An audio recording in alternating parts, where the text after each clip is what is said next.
the Rogue Startups podcast, where two startup founders are sharing lessons learned and pitfalls to avoid in their online businesses. And now, here's Dave and Craig. All right, welcome to episode 142 of Rogue Startups, where Craig and I once again struggle to come up with a topic. How you doing, Craig? Man, I'm good. Yeah, we very often get on the call Tuesday evenings, 9 o'clock, and say, so what are we going to talk about this week? Past couple of weeks, we've actually been pretty lucky. We've had a couple of things that came up either on Twitter or various blog posts that we've been reading, and it was something that was relevant to the businesses, and we're like, oh, hell, let's talk about that. Yeah. But this particular week, we had something that was out there, and then after a while, we're both like, yeah, that's a dumb thing. We don't have anything to disagree on or debate about, or we just both agree, yeah, you should do this. Okay, so we're moving on. Right. We've just saved a really shitty blog or podcast episode of Rogue Startups. Everyone is welcome. Yes, you're all welcome. So, what's new, man? So I spent the last weekend going through a lead culling exercise. So I had this list of 5,000 leads that I had dug up from a tool for Magento folks, and then I filtered that down on various criteria of things like how much they're spending and which technologies are installed and et cetera, where they're based. Because now trying to contact anybody in the EU, like, I'm just not even going to try. I'm not even going to bother. And, once I got it down to a reasonable number, then it was like, all right, now I have to find all the frickin' emails on these things. Because basically the tool was spitting out, here's a name, like a first and last name, and here's a domain. But I don't necessarily have a way to connect those via email. And it was far too many for me to do by hand. Thank goodness. So I had to employ a couple of tools to do that, and I was digging around with Hunter.io, which was an email finder and verification service, and it actually took the data like a champ. I tried several of them. I'm not even going to mention the competitors to Hunter.io. Some of them either had like unbelievably annoying UIs or terrible processes, or they just flat out didn't work.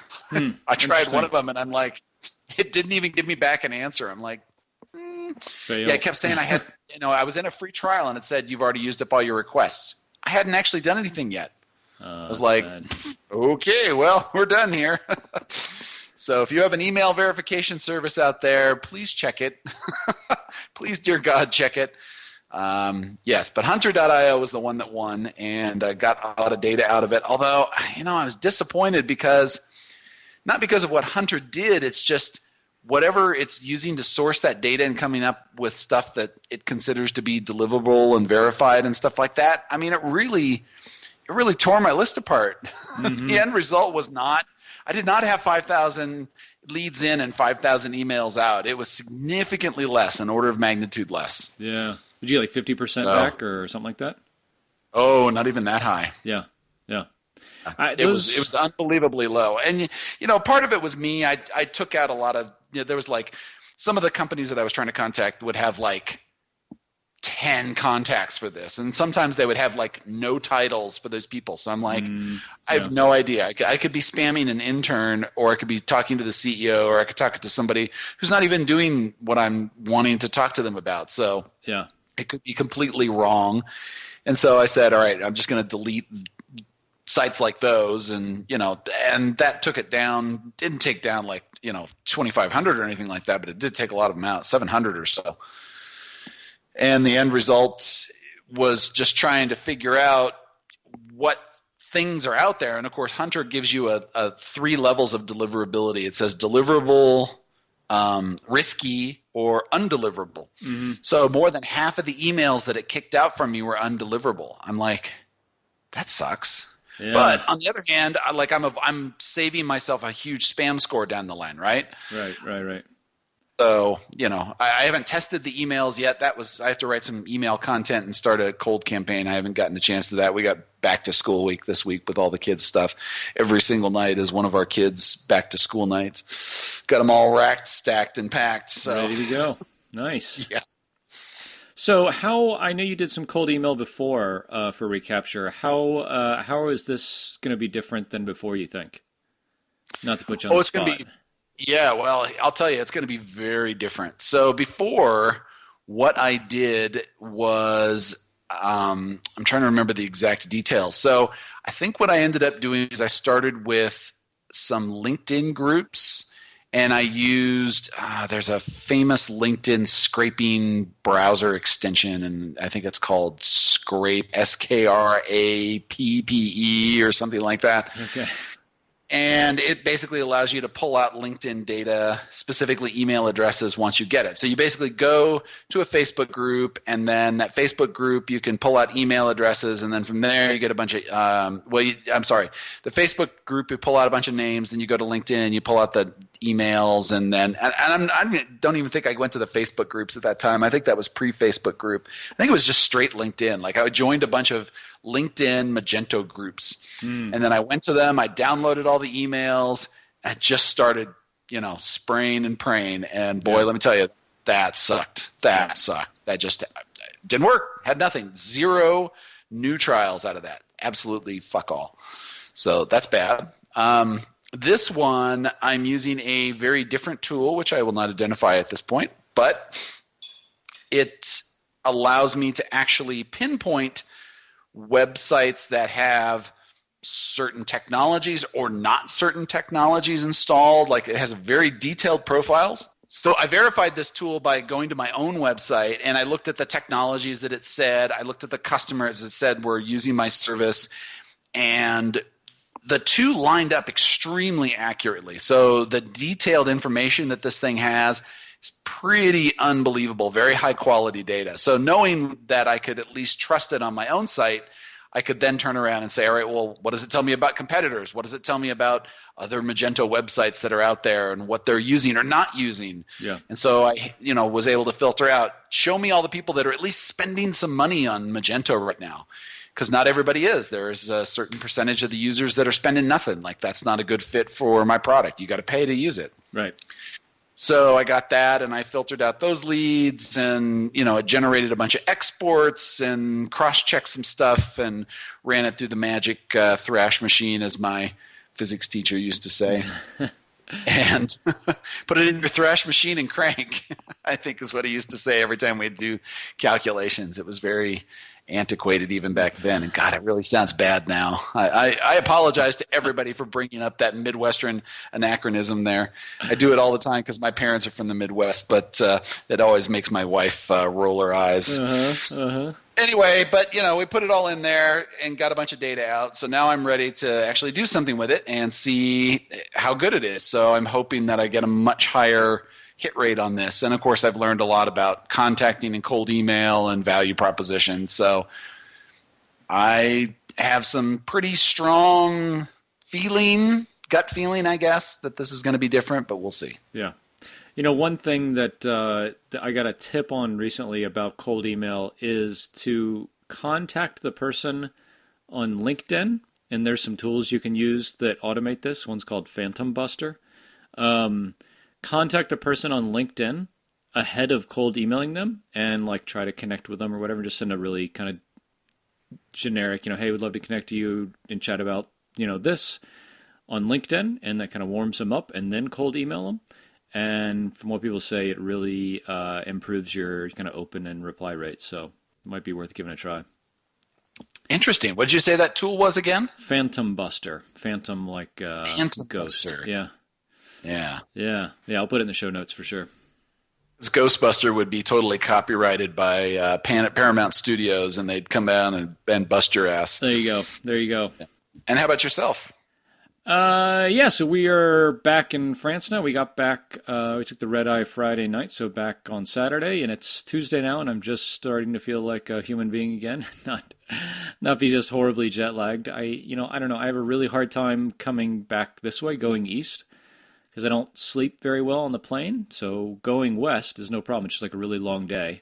But coming east and like not sleeping all night, like 3 or 4 o'clock in the afternoon hits here after we land, and I'm just like, I'm really fucking tired. I just want to go to bed. And I go to bed, and then I wake up at like midnight. And I'm like, okay, I'm ready. It's terrible. I wonder if it's a going home thing, because I have the reverse problem going to Europe myself. Okay. Like I'm okay usually going over. I don't sleep really soundly on planes regardless, but on the way home, I feel a little more wasted, I guess. Yeah. Yeah. My wife is the same way. She sleeps great on the plane and is able to stay up till 8 or 9 o'clock when we get back home here, but has a really hard time staying awake when we go back west. But anyways, at this point, we're all good to go. The kids have 2.5 more weeks till we start school. It's like the first week in September. And so we're just like, doing some stuff around here, which is really challenging to be like at home with the kids around and trying to work after being gone for 3 weeks and not really working a lot. So trying to find some creative ways to get shit done since I kind of slacked off for the last couple of weeks. But it's going well. Things are on the Castos front. Things are going well, and looking to really kind of get some things started with Sales Camp. So I've talked at this and around this a little bit, but Sales Camp is several months old in my hands now. We've done a lot of development work on it, and we have not really moved the needle a lot in terms of paying customers. We have a lot of trials and people in the funnel and all this kind of stuff, and a couple of paying customers, but nothing that resembles like product market fit or a real marketing channel. So I've done, we talked a few episodes ago about going from like requiring a demo, which is very like enterprise SaaS, and it's just not the kind of like lifestyle I want to live, is like have calls all the time. So we went from that to like a demo video that's behind an email wall. So like to see the video, you have to put your email in. So we tried that for about, I guess, a month. And I don't know, it didn't really work. It was a reasonable barrier to entry to get people to view this stuff. So not reasonable enough to get to get an interested trial user on the other side of it. Right.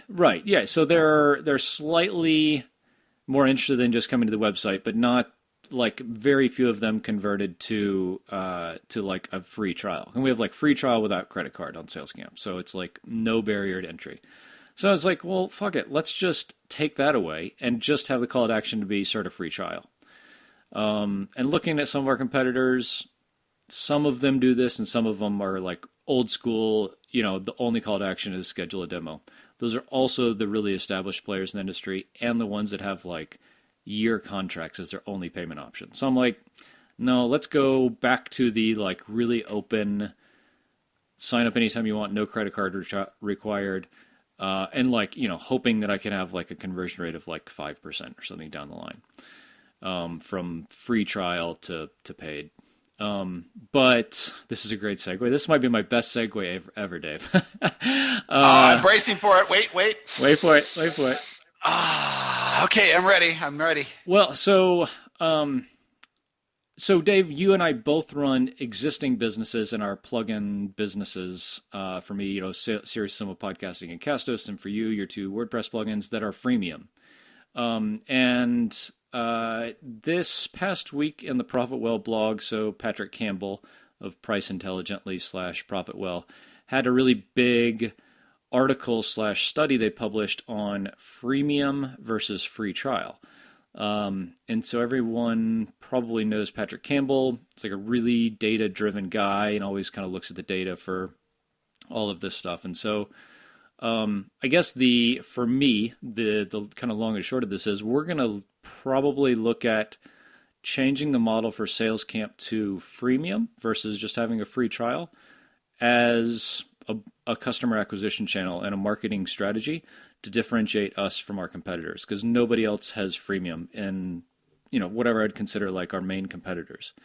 And for us, most of the tools in our space are priced on like number of participants in a referral program. So like number of customers that you have enrolled or number of affiliates or whatever. And so we could base this on like free up to 50 referrers or something like that.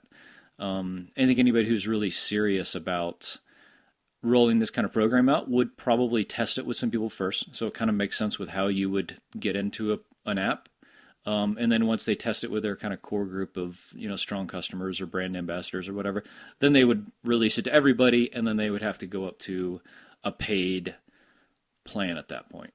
But anyway, so I'm thinking about this, and of course Patrick's article is great because he kind of says, and I'm sure I get my thinking from hearing him say this a lot, is that freemium is as an acquisition model, not a revenue model, because you don't ever make any money from freemium, but it's a great way to get a ton of eyeballs in the door, and you can upsell some of them. So yeah, absolutely. Been doing that for years on the plugins. Yeah, and it's great. I mean, Castos is successful only because we have a ton of people using the plugin. Yeah. Yep. That makes a huge difference. And by contrast, something like Recapture, where I was going through this and we were having this debate beforehand. I was like, oh, yeah, I've only done freemium stuff. And then I'm like, wait a minute. No, Recapture is free trial. We recently changed Recapture so that at the end of the free trial, there's like a free tier you get downgraded to where you get like this limited amount of stuff. So you can send up to 500 emails and you can make up to $500. Once you've made $500, you're done. We're not giving away the entire store for nothing here, so you gotta pay to play after that. Yep. And it was it was one of those things that I was like, that's not unreasonable, because even at like freemium tiers, I was looking at it and I found a couple of people that were like kind of sneaking in under that, and they basically were continuing to make money with just the 500 emails. Like they were making a couple grand a month. I'm like, yeah, see, that's not cool. If you're getting value from the tool, you should really pay for it. And they just didn't want to pay for it for whatever reason, so we added that restriction on it. But by the same token, we don't have the same number of eyeballs that are coming in to Recapture every month. There's a limited number that come in from the Magento Marketplace and the Shopify App Store. But it's not anything like the WordPress repository where somebody who downloads it, installs it on the site, they can keep using that thing indefinitely. And if they want to upgrade, we have something in the admin dashboard that says, hey, here's some premium modules if you want to do these other things. And that's what's, driven revenue for us for years and years at this point. So. Yeah. And I mean, I think that kind of what we're both saying with for me, Sales Camp and for you with Recapture is having something like freemium as just a marketing channel and a customer acquisition channel is a really good play if you don't have a ton of eyeballs already. I think if I had an app that was getting 10,000 page views a month, I would probably not be thinking about this because I would be converting some of those people at least. But at this point, like paying for ads, writing some content, all this kind of stuff. But if we can just give away a fair amount of the product just to get more eyeballs in the door, it's totally worth it for me because it's no real skin off my back, right? My DigitalOcean bill might go from $21 to $27 a month or something like that, but that's like totally worth it to get more people in and trying it. Oh, I'm going to disagree. I'm going to disagree with you on this one. Okay, disagree with me. And I'm going to put on my Ruben Gomez hat for just a minute. And so Ruben has done free trials and freemium and all of this. And one of the things that I remember he said about BidSketch, and that other people have experienced this too, like Josh Pigford with Baremetrics. They opened the doors up via freemium, and it either overwhelmed their platform or it overwhelmed support, or it did both.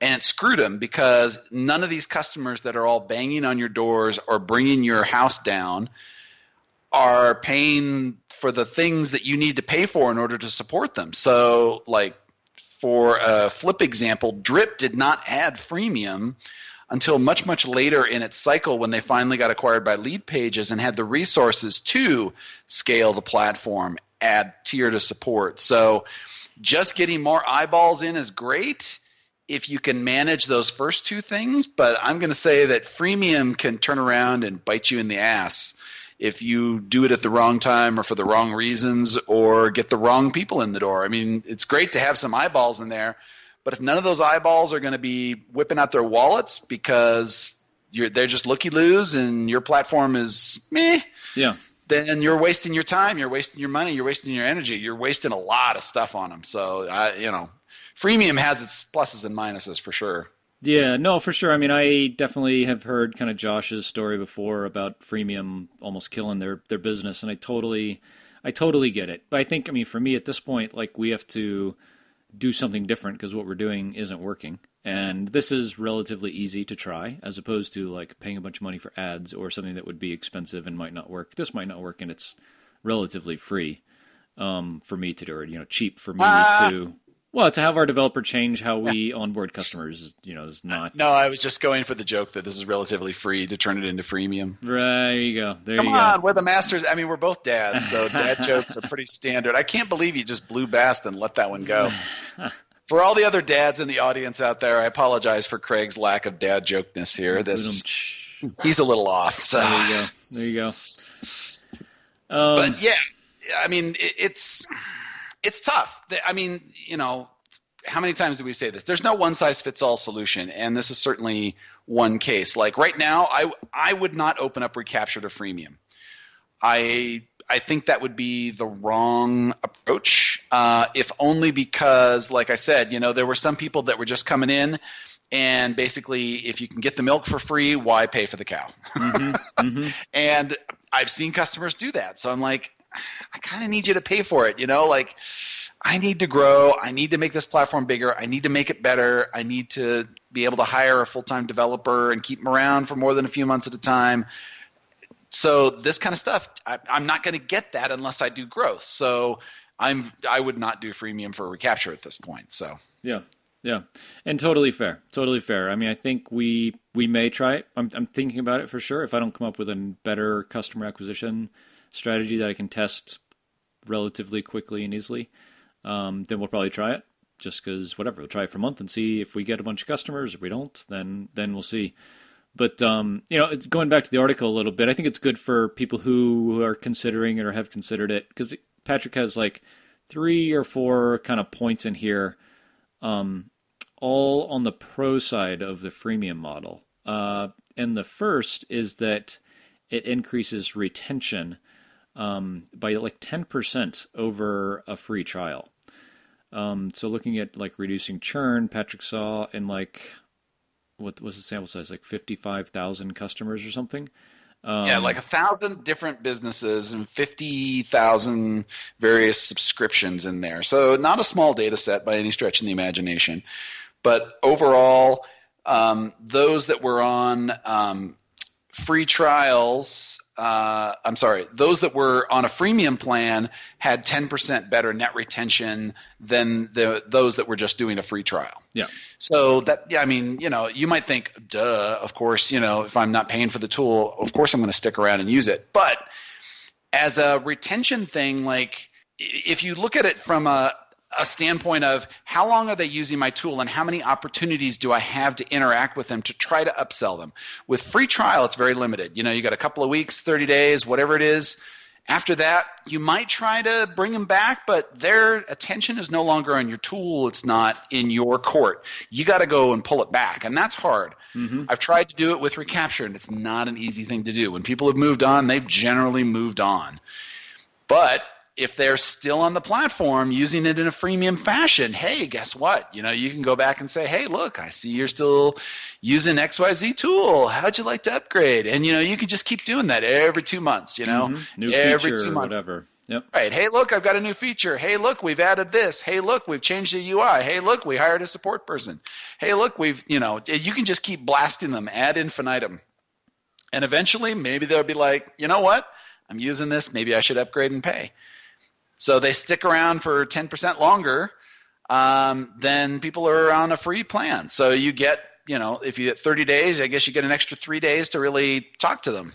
So Patrick measured this on net dollar retention. So it's not just like the free users don't ever pay you money, but when they convert, they stick around longer. longer. The net time. Yeah, you're right. Yeah. I'm sorry. I'm reading this chart wrong here that he's got. Yes. So, this is when freemium customers convert, they stay around longer than free trial conversion customers. So 10% longer. That's what I meant. Okay. Yeah. Thank you. Yeah. The second thing math is hard.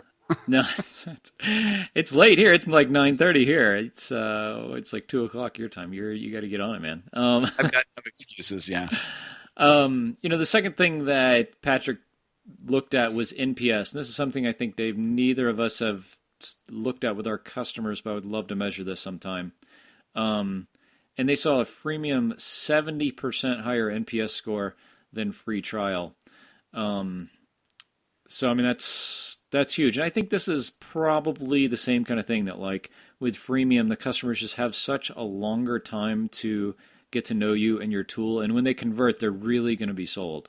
Versus like a free trial, they got 30 days or 14 days, and like they might just make kind of a snap decision, say, okay, we'll go with Sales Camp for now, but in another month they say, oh, this sucks, or it doesn't do this, or the support sucks, or whatever it is. You got a longer time to date somebody with freemium, right? Yeah, I mean, and that's not to be undersold by any means there, because if somebody really likes your platform and is sticking around with it and then turns around and eventually upgrades to a paid plan, I think that says a lot more about their emotional investment in your platform. Whereas if you're running to the end of the free trial, it's more of a fear-based, oh shit, I don't want to lose this, and then when they get on it later, they're like, oh, well, what was it I was afraid of losing here? I mean, I think that the emotional connection makes a huge difference in that NPS for freemium versus free trial. I mean, I could see in my own usage of products where I've been using a free tier platform for a while and then eventually upgraded later, like some tool like Buffer. I used it for free for a long time, and then I was like, I'm tired of working around all these stupid little things in here. I'm just going to get the paid plan and start, dumping huge amounts of content in here so I don't have to keep doing this all the time. And I felt much better about the tool than something like some of those stupid email verification services where they're like, oh, yeah, your free trial is going to end in 3 days or 1 week or whatever it was. I'm like, fuck you. This thing's a piece of shit. I'm not going to stick around for this. So, yeah. Yeah. That's sure. a huge difference. Yeah, for sure. One of the things that Patrick mentions here as the last one, and I think this is actually the most important of the bunch. There's one about CAC is not quite growing at the same rate as for freemium as free trial. But that one's less interesting to me than the one that he mentions last, and that is the willingness to pay from initial tiers for free products has actually increased over the past 3 years. So he did like some questions about, would you be willing to pay from this range to this range, and then kind of found what those magic ranges were. And he came up with a number. He would ask, what was the minimum you'd pay for this and not think that it's too cheap? What's the maximum you'd pay for this and not feel like you're getting stiff for value? And then he gets a range of values in there. And from 3 years ago, the median number was 147. 5 years ago it was 147. 3 years ago it was 395. But now, 1 year ago, it's 794. So there's been a huge jump in the last couple of years about people's willingness to pay from a free product perspective. So they're not just trying to be ultimate freeloaders here. If they see the value in something, they're not just going to shell out $9 a month, which amortized over 12 months, gets you $120, which is like the 5 year ago thing. Now people are like shelling out serious cash. So that's like $50, more than $50 a month, like 50, 55, something like that. Yep. So 72, I think, is the actual number. 12 times 72 gets you like 840, something like that. Yes, I mean, I think this is really promising too, because something that I think this could do is take your first pricing tier and move it up. If you don't have a freemium model, a lot of people would say you need something kind of like sub $50 for a lot of products.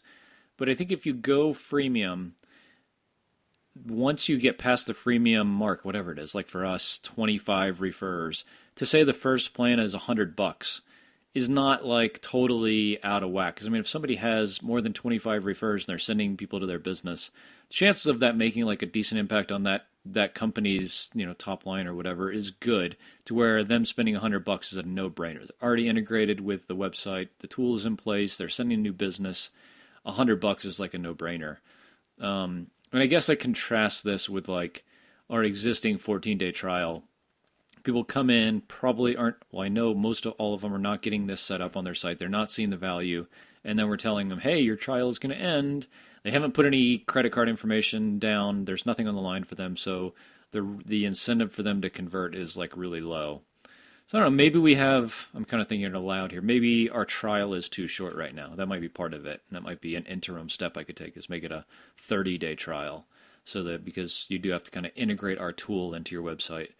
But yeah, I think freemium is a much more impactful way of giving people a chance to test your stuff before they have to make a decision about it, because it could be indefinite, right? Yeah. To comment on your trial length there for a second, if you haven't done experiments on your trials, Craig, in terms of like 14 days versus 30 days versus some really random number like 22 days or something, just so they pay attention to it, you should probably do that, because if you're not sure that they're getting the value out of it in 14 days, that's pretty significant. Like with Recapture, I know that they did stuff beforehand where they tried 30-day trials, and that turned out to be too long. Only because they just saw that they were getting value out of it in the first 2 weeks. So they cut it down to 2 weeks. And now, even if they like screw around for an entire week and it takes them that long to go back and forth and get it installed or whatever and configured and upgraded and yada, yada, yada, even in a week's time, if your store has the right conditions, you will clearly see a value that is far greater than what they would be paying. So even in that week's time, I can still get enough that I've seen people upgrade on that. In fact, I've seen people do it as fast as 3 days. I had one dude recently that was making like obscene amounts of money on the plugin, and I did a calculation and I said, "Oh, hey, you're probably going to want to be on the enterprise plan." And he's like, "Oh, this was just a once a week promotion." But, I'm just waiting for the email volumes to kind of roll in after a month and say, "Hey, look, you ran out of email halfway through the month. You want to upgrade to enterprise?" So I know it's going to happen. I've looked at the volumes. I've done the projections. I'm like, yeah, you're going to hit it. But he didn't want to do it right away. But after, he comes back and takes a look at his projections for the month in revenue and be like, "Oh, I got that much, huh?" I'm like, "Yeah, you think that's worth $200 a month?" Yeah. Right. Okay. Right. I'd hope so. You got 6 figures, dude. Yeah. No, you're right, man. I mean, I haven't looked at it, honestly. I mean, with SalesCamp generally, my eyes have been, and my efforts and focus has been on Castos. And now, I basically didn't spend any time on SalesCamp while we were gone on our trip. Now that we're back, starting to think about it some more, want to get the ball rolling with it. I never had to experiment with our trial duration with Castos because our trial to conversion ratio has always been good, and it's already 14 days. I don't feel like it could be a lot less. But yeah, I mean, that's probably a good first step, is to extend the trial to 30 days. I like having like free sign up as the call to action on the homepage now. I think that'll get more people in the door, and then have 30 days to talk to them on email. And just help them strategize about the referral plan, get it integrated on the site, offer to do some development with them and talk to their teams and stuff like that. Because it is a much more complicated product than podcast hosting. So that's probably a good first step. But I can see going freemium. I mean, Patrick's arguments here are really solid. I totally get the as a bootstrapped business we can't afford, quote, like in terms of resources, to offer freemium, but yeah, it wouldn't be a terrible thing to try after we try extending our trial period out. Experiment. Yeah. You never know. I don't know if it's a good thing or a bad thing that no one else does it. It's probably a bad thing, but it might be like the difference, You might venture into the unknown here and then find out that others had ventured out there as well and find their bleached bones laying on the wastes of the desert and realize that they too thought the same thing. Hey, none of our competitors have done this. Let's try it. And then now you know why their corpses are laying there as well. And you can leave yours behind as a warning to others. I don't know if it'll be that dramatic. I'll probably just turn it off and say, well, screw all the people that tried it under freemium and said our service sucked or whatever. That's fine. They can pay me or go find someone else. That's fine. Yeah, pay me or go find someone else. Yeah. Sometimes the purpose of your life is to serve as a warning to others, There you go. That's what we are, right? We're a beacon. Exactly. A shining beacon in the night that is really just a lighthouse against a cliff saying, don't fucking move your ship over here. That's right. That's right. Cool. Oh, well. All right. Well, honestly, really nice to kind of talk through this. Patrick's article is really great. It gave me a lot to think about with like freemium and free trial and how to get more people in the door and talk to them for a while as we try to get more people to convert. So yeah, stay tuned, I guess, on kind of what happens with my business with this. But yeah, really good article. We'll link to this freemium versus free trial article in the show notes for sure. And Craig will show you the Instagram photos of his bleached bones sitting out in the desert wastes, reminding you that freemium can totally screw your business too. With that in mind, if you have any thoughts about free versus freemium or questions that you'd like us to discuss on a future show to save us from a whole series of dad jokes at the beginning, send us an email, podcast@roguestartups.com. And if you're liking what you hear, dad jokes included, then leave us a review on iTunes. We'd love to hear from you. Until next week. Thanks for listening to another episode of Rogue Startups. If you haven't already, head over to iTunes and leave a rating and review for the show. For show notes from each episode and a few extra resources to help you along your journey, head over to roguestartups.com to learn more.